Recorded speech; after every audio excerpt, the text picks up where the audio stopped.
everyone, Nathaniel here, and welcome back to our bi-weekly report. I hope everyone has been having a lot of tank-related fun. Our second video in the modeling series has come up in the last 2 weeks, and a third one is on its way. Furthermore, a new video series is coming along nicely and should probably come out soon. We're also working on another secret project, but that one will be a bit slower in the works until it comes out. Otherwise, same old, writing articles, getting illustrations, and finding out cool new stuff and sharing it with everyone. Alright, so we got our shovels out and we went to the archives. This time, we came out of the Canadian Archive microfilm collection with a sizable report on the Tiger tank. It consists of a presentation of the Tiger tank, its development and usage, a technical description, and a sizable number of detailed specifications on every aspect of the tank. Furthermore, there are a number of photos of Bovington's 131 Tiger, schematics, and a couple of beautiful cutout drawings showing the internals of the tank. They're a real joy to look at. This shows the extent of British and Commonwealth knowledge on the topic near to or close after the end of the war, with information both from inside Germany and from tests done on captured vehicles, including detailed armored thickness and hardness. Thank you to Captain Nemo for sharing this with us. This week's book report covers a piece by John Buckley called British Armour in the Normandy Campaign, 1944. This excellent book delves into the multiple aspects of British armored units in Normandy, from the tanks themselves to doctrine, and how they attempted to adjust from fighting in Africa to fighting in Europe.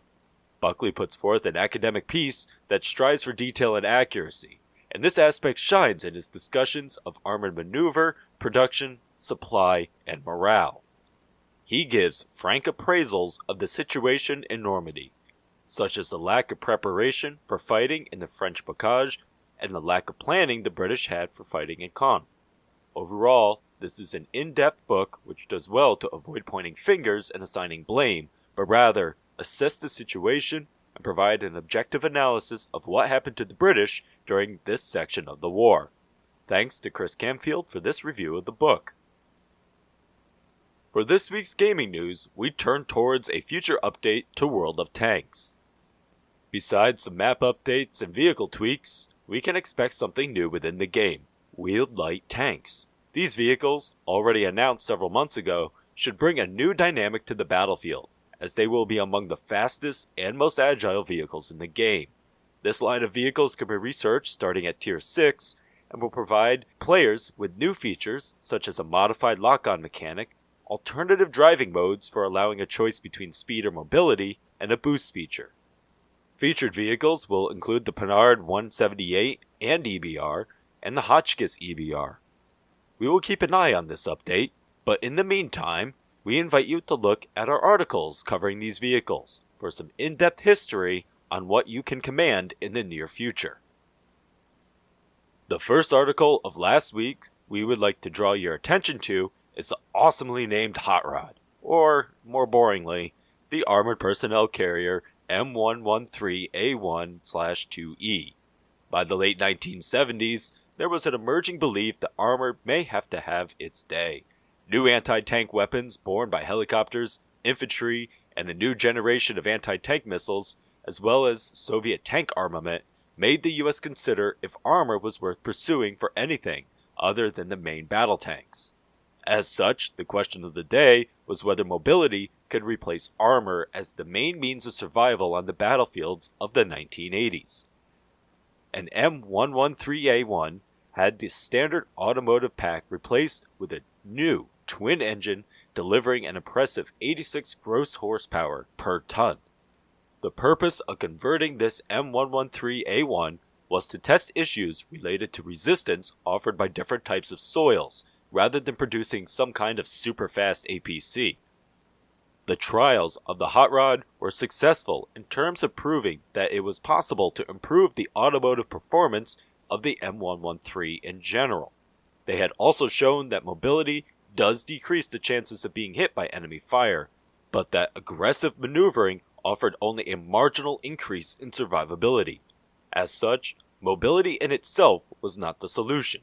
Vehicles still needed protection and high mobility came at a price. For this vehicle, it came at the price of being useless for its original role, but the temptation of designers, planners, and generals to have more mobility did not go away, and to the present day, many in the armored vehicle world see mobility as a panacea for a lack of protection. This article was written by Andrew Hills and illustrated by Andrei Akhtaten-Kurushkin. After that, let's turn our attention to Great Britain and a test modification done on the A-34 Comet cruiser tank. The tank was not perfect, being full of compromises, and the disappointment is reflected in the war diary of the 29th Armored Brigade, when they received their first batch of the new A-34 Comets in February of 1945. Quote, a total of 100 fit Comets had been issued to the brigade by 20th of February. Everybody was pleased to get the Comet tank, though there were criticisms. Particular disappointment was expressed at the absence of a sloping front glacis plate. End quote. A single Comet was taken over and had a 25mm armor plate welded over the armor step at the front and tested against a gun from a Panther. The tests were a failure. The German gun was too powerful even for this temporary fix of a temporary tank. The thinking had been good, but there were to be no substitute for a properly angled plate of the correct thickness in the first instance. For that, the British would have to wait for their A-41 Centurions after all. This article was also written by Andrew Hills and illustrated by David Buckley. Other articles that were produced over the past 2 weeks include the Australian Coastal Land Cruiser, the U.S. Marine Corps Electric Drive M113A2, the Australian Pucker Ridge Land Battleship, and the M113 Cybernetically Coupled Research Vehicle. You can find all of these articles and a lot more on our website.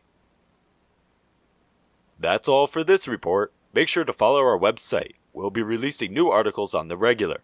You can also follow us on Facebook, Twitter, Instagram, or Reddit. If you use Discord, there's a link to our community server in the description. And if you would like to help us continue to expand and develop, consider donating on Patreon.